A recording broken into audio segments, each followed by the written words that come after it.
చీమ కథని మన పెద్దవాళ్ళందరూ ఎలా చెప్పారు మనకి? క్రమశిక్షణ నేర్చుకోవాలి, తనకంట ఎక్కువ బరువుని అది మోస్తుంది అని మనకి చీమ కథని చెప్పారు కదా. కానీ ఈరోజు మా అమ్మాయి ఒక వీడియో చేసింది. తనకి ఆ చీమ ఒళ్ళో పడినప్పుడు తనకి కలిగిన అనుభూతిని చాలా అద్భుతంగా వర్ణించి చెప్పింది. ఎక్కడ స్కిప్ చేయకుండా వినండి. మీరు ప్రతిరోజు ఎప్పుడు బాధపడిన అదే వీడియోని మీరు మళ్ళీ మళ్ళీ వింటూ ఉంటారు.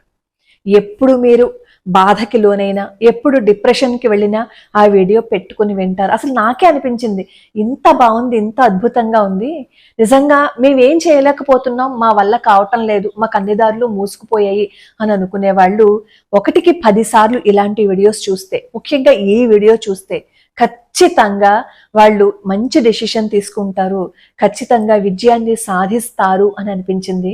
రిలేటెడ్ వీడియోస్లో నేను లింక్ ఇస్తాను, ఒకసారి చూడండి, ఎక్కడ స్కిప్ చేయకండి. పిల్లలకి కూడా ఈ విషయాన్ని మనం చెప్తే పిల్లలు ఎప్పుడు వాళ్ళు డిప్రెషన్కి వెళ్ళరు, ఇంకా కొత్త ఉత్సాహంతో పనిచేస్తూ ఉంటారు.